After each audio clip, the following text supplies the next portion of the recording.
When something is given, that something has to be taken from somewhere. So with tort reform. To give a benefit to some comes at a cost to others. I'm Dan Ringer, and we'll talk about the cost of tort reform right now on The Law Works. From West Virginia Public Broadcasting. The Law Works is made possible by the generous support of the West Virginia State Bar and the Monongalia County Bar Association.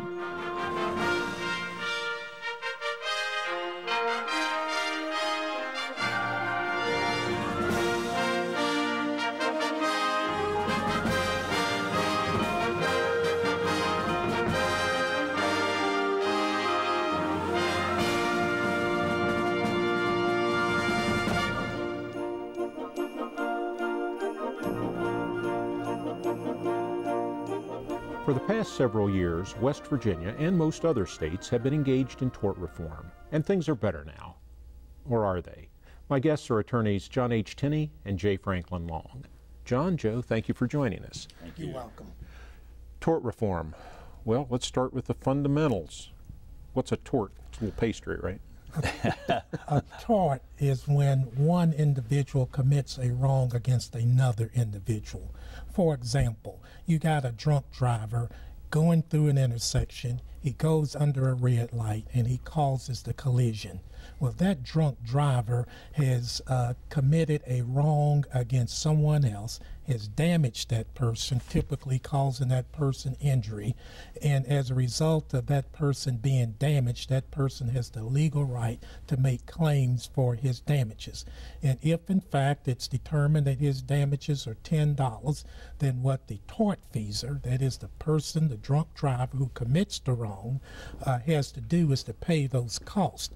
And it's the system that we use under a civil system, in that if we didn't have a civil system, we would have a barbaric system, whereby the drunk driver goes through the red light and he injures a person. Then that person will go home and get his gun and come back and in a barbaric way would right the wrong. And that's why we have a civil system rather than a barbaric system, whereby we can go before a group of our neighbors. We refer to them as our peers. Typically it's 12 of our peers, and one person gets to tell his side of the story, and that person is cross-examined by the drunk driver or his representative. And then if the jury feels that that person is proven with a preponderance of the evidence, meaning more likely than not that what he says is true and correct and accurate, and that there has been a violation under the law, then that victim of that vehicle accident can collect from the drunk driver. And typically we're talking about through his insurance carrier. And torts and tortfeasors, and that's what we lawyers refer to as the person, as Mr. Long has stated, did the harm to the innocent person. They come in all shapes, sizes, and configurations. A large chemical company that might let toxic fumes into the air, or let leakage of a toxic gas into the water that damages folks. They could be a tortfeasor. Another tort would be if your dentist came in to do a filling and he came in intoxicated and filled the wrong tooth. The dentist, a professional, can be a tortfeasor. Lawyers who don't perform up to the standard of care of us lawyers, we lawyers, can be a tortfeasor. And of course, doctors can be a tortfeasor if they bungle a surgical procedure or prescribe the wrong kind of medicine for the condition that the patient may have. And as Joe said, it's a civil system, and it is a way to try to remedy the wrong that has happened to the individual who was innocent of any wrongdoing on his or her part. One of the things that I liked in what you said, Joe, you talked about a civil system versus a barbaric system. The word civil means exactly that. It's a civil way of doing something. It's a genteel, a logical, a well-reasoned process to achieve what we label as justice, or to seek what we label as justice. Civil versus barbaric. Joe, the system you designed sounds fine. Why do we need to reform it? Well, in my opinion, many of the reforms are based upon money, upon insurance companies pushing to get their way. Because even though I told you earlier, well, you can bring an action against the drunk driver, for all practical purposes, the drunk driver probably doesn't have funds to pay for those things. But under state law, that drunk driver should have mandatory insurance. And the real action is against the insurance. So what we've got is, we've got on one hand, we've got the West Virginia citizen who was an innocent victim, happened to be the wrong place at the wrong time. Then on the other side, we've got the powerful, wealthy insurance company. And what insurance companies try to do is to enhance profits. And among the ways you enhance profits is you pay out as little as you have to. So there's always a constant difference between what should be paid and what is paid. And what I found in my practice and seeing many victims of wrongdoing is that insurance companies oftentimes, and in the last few years much more often, either refuse to pay claims that should be paid, or they pay less than what should be paid on those claims. And if this was a perfect world, we really wouldn't need lawyers in tort cases, because what really should happen is the insurance company should see, well, the drunk driver went through the red light, he caused the accident, we will assess the damages, and then we will pay. But in reality, the insurance companies will look at the drunk driver, they'll assess the damages, and they do not pay what should be paid. And in order for the typical West Virginian citizens to obtain justice, then it's necessary to hire a lawyer. Well, but there you go. The system works fine. You hire a lawyer, you go to court, you have your lawsuit, and you get what you're entitled to. That works. That's fine. But it's a lengthy and expensive process. How so? Well, the insurance company, if they decide to aggressively defend their policyholder, and in Joe's example, the drunk driver, they will cause a number, what we call depositions, to be taken. They'll serve written discovery, interrogatories, requests. They'll do an investigation of the innocent victim who was hit by the drunk driver. They're sometimes derisively referred to by some carriers, not all, but they operate under the slogan of deny and defend.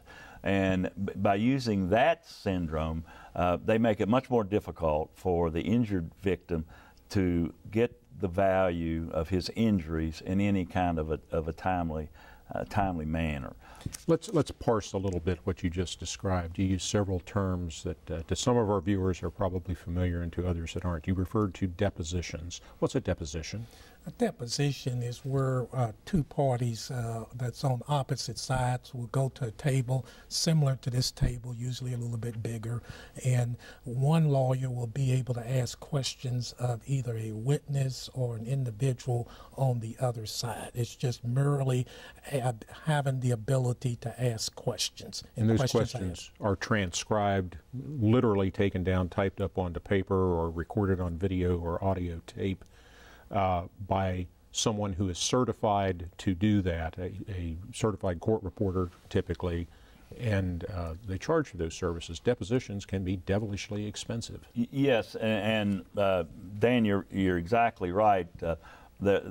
If it's of any moment, if the case is of any significance, the deposition will have not only the witness there, but the witness's lawyer, the lawyer that will be asking the witness questions, the certified court reporter who will be taking down word for word, creating a transcript of exactly everything that was said.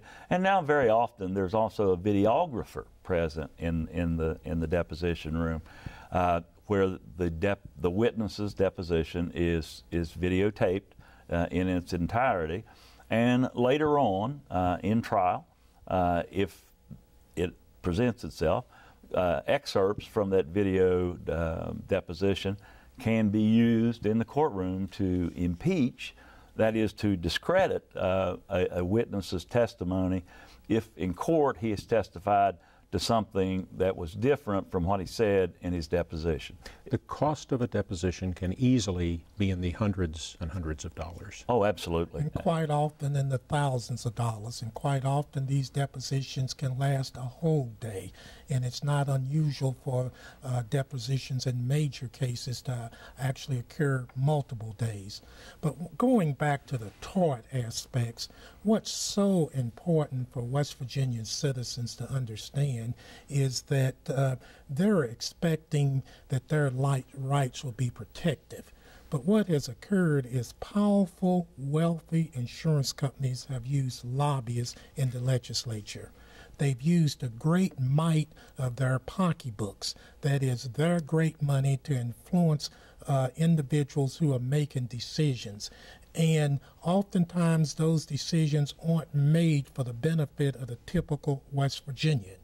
For example, one of the matters that we as lawyers have been concerned about is what we call third-party bad faith, simply meaning the insurance company is required to act in good faith.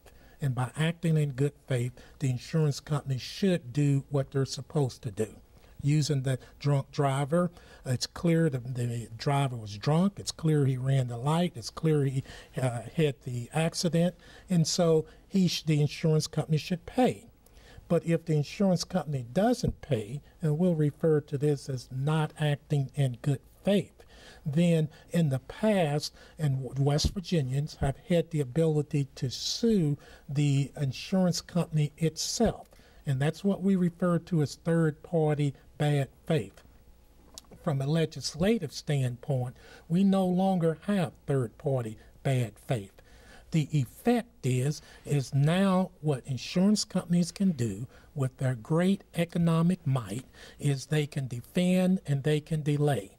We talked about depositions. It's to the disadvantage of the person, the innocent victim, to have to wait for those things. It's to the disadvantage of the individuals to have to pay those sums. Insurance companies understand that. And what they do is they work on probabilities, knowing that if they vigorously defend these cases, it's going to be a certain percentage of the people who will just give up on their cases or not make a claim. It'll be a certain percentage of individuals who will actually make an early settlement where they won't get all of their money. And it's very few of those individuals that will ultimately take the matter to court and ultimately have a jury trial, primarily because of the negatives of a long delay. It's not uncommon to be 2, 3, 4 years later down the road before you actually get a recovery for deserving individuals. And it's not uncommon for an individual to have many, many thousands of dollars in expenses. And if you lose your case, then you eat those expenses. Where insurance companies, with their enormous pocketbooks, they can afford to do that. But the typical West Virginian can't afford to spend thousands and thousands of dollars on a case that you might win. And so that makes it difficult. Bottom line is, it's what's so important in our state is to make sure that the typical West Virginian who has had a violation of his or her rights, that they can pursue that matter in court. And for all practical purposes, under tort reform, that's much more difficult in today's times. There comes a point when someone comes to you and says, I've been hurt, and you listen to their story, you listen to what happened to them, and you form an opinion as to whether they properly should be allowed to recover money from the other party, from the tortfeasor or the tortfeasor's insurance company. Then you say to yourself, how much money are they entitled to recover? What do I think they're likely to get? All things being equal and fair, what should happen in this case? And then you say, how much is it going to cost to go do this? At what or is there a threshold when you have to say to the client, I'm sorry you weren't hurt badly enough, or this just isn't a big enough case to be deserving of my attention? Dan, let me approach it while we're on the area of tort reform. Recently, our legislature, at the insistence of the medical profession and the medical liability insurers, convinced our legislature that reforms had to be made in connection with medical malpractice cases in West Virginia. And these reforms have two significant aspects to them. Number one, an individual who has been harmed by the negligent conduct of his or her physician, before he or she can even bring suit, you must get what's called a certificate of merit from another physician, which attests that the tortfeasor doctor, his conduct has fallen below the acceptable standard of care. If the plaintiff, the person who's been injured, can achieve that, then he or she has another dilemma to face. The Medical Practice Liability Act put a cap or a limit on the amount of damages that an individual can recover in a medical malpractice case. And that limit is $1 million. And non-economic damages, things such as emotional distress, anxiety, things that would affect you, that is not recoverable under the statute that has changed the medical malpractice claims.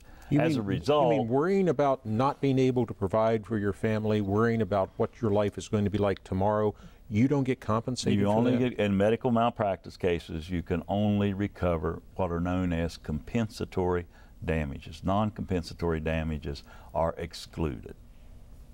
And that's worry, anxiety, yes, pain and suffering? Pain and suffering. And under that statute, you will be able to recover, but as indicated, it will be a limit on it. It's either, in most cases, it's $250,000. Well, that may sound like a lot, but for an individual, for example, that would be 20 years old, a housewife that had not worked, that would be 20 years old, that would have a permanent injury that may be with her for 60, 70 years, would be limited on the amount that she can get. The practical effect is that there's a large number of individuals whose cases are economically practical. That is, you could fight the case, you could win the case, you get $20 out of the case, but you've got $30 in expenses. So the case costs more to bring than you can recover because of these limits. Absolutely. There's been a famous study at Harvard University where it indicates that there's about 100,000 individuals who die every year as a result of medical malpractice. There has been about 300,000 people, and this is countrywide, that will be injured as a result of medical malpractice. Less than 10% of those individuals will bring a suit. According to that study, about 8.5% of those individuals, that is 8.5 individuals out of 100, will actually bring a suit. And among the reasons why, it's because of the limitations in the caps in these matters. In fact, more people are injured and killed through medical malpractice cases in this country than are killed through automobile accidents. There's another practical aspect of evaluating a med-mal claim, and that is the necessity of obtaining a certificate of merit from another physician who reviews the case and determines that the doctor fell below the accepted standard of care for the procedure that was performed.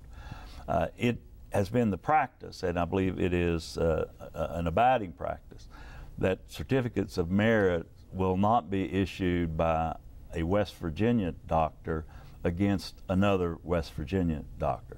So that means the plaintiff, the victim of the medical negligence, has to go out of state and hire a consulting expert to review the case, often at a very significant cost of an advanced retainer plus an hourly rate charge in order to just get the case reviewed. That does not necessarily mean that the doctor in Ohio or the doctor in Indiana is going to say the West Virginia doctor fell below the standard of care. He may indeed say he was within the standard of care. So now the plaintiff has lost the opportunity, as well as has lost significant sums in incurring an expense that because you can't get a West Virginia doctor to issue a certificate of merit.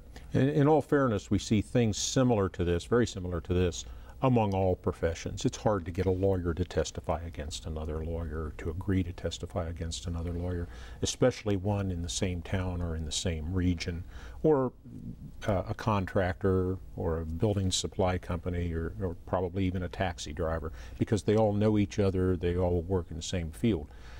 But in the medical malpractice arena, this has become a formalized requirement that you must have a doctor say in a certificate that this is a meritorious case. But isn't that something you would have to have anyway, a meritorious case? One of the big criticisms is frivolous lawsuits. According to the Harvard study, there really wasn't any significant number of frivolous lawsuits. The other thing, as a practical matter, lawyers who take these cases do so on what we refer to as contingency fee basis, meaning a percentage. That if they win the case, they're paid by a percentage of the amount of recovery. If they lose the case, they get paid nothing. But not only that, these tremendous expenses will have to be borne by that particular lawyer. That in itself is an incentive for lawyers not to take cases unless they are meritorious, in that if you lose the case, you put all of that time in there. But then it multiplies the loss to the lawyer. Not only do you lose your time, but then you lose money that you've advanced in those cases. In these medical malpractice cases, it's not unusual for a lawyer to have to put up in six figures, $100,000 or more, in order to advance the case of his clients. That's why when I say, well, there's a limit of $250,000 for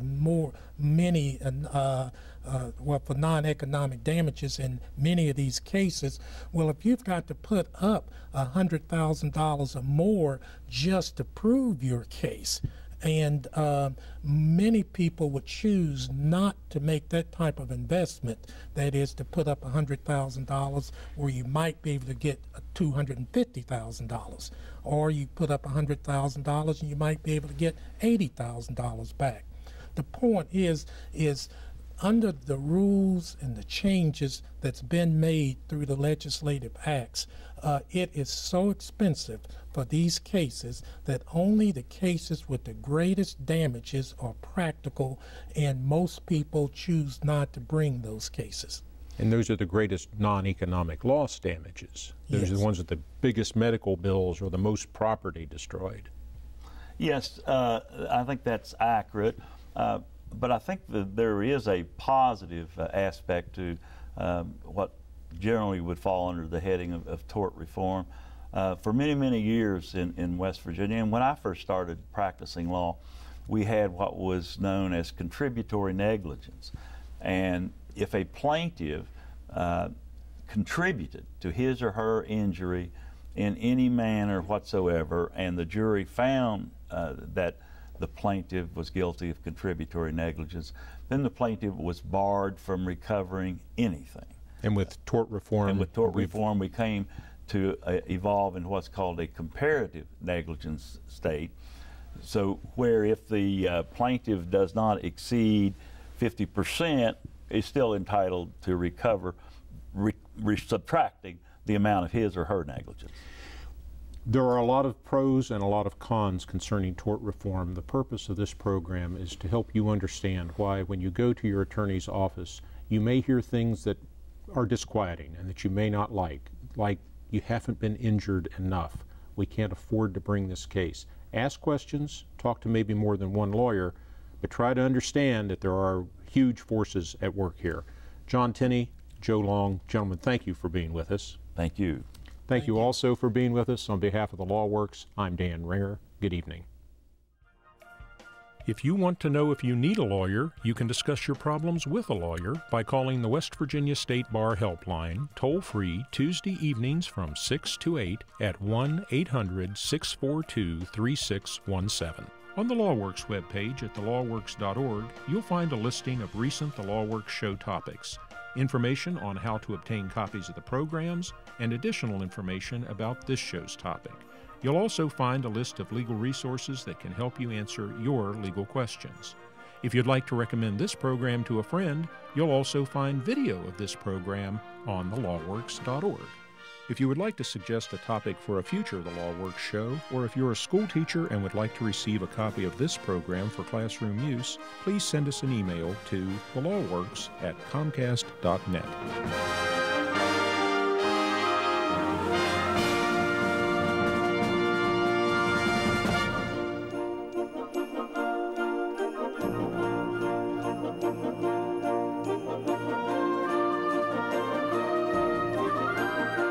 The Law Works is produced in cooperation with the West Virginia State Bar, the Mountain State Bar, and the West Virginia University College of Law.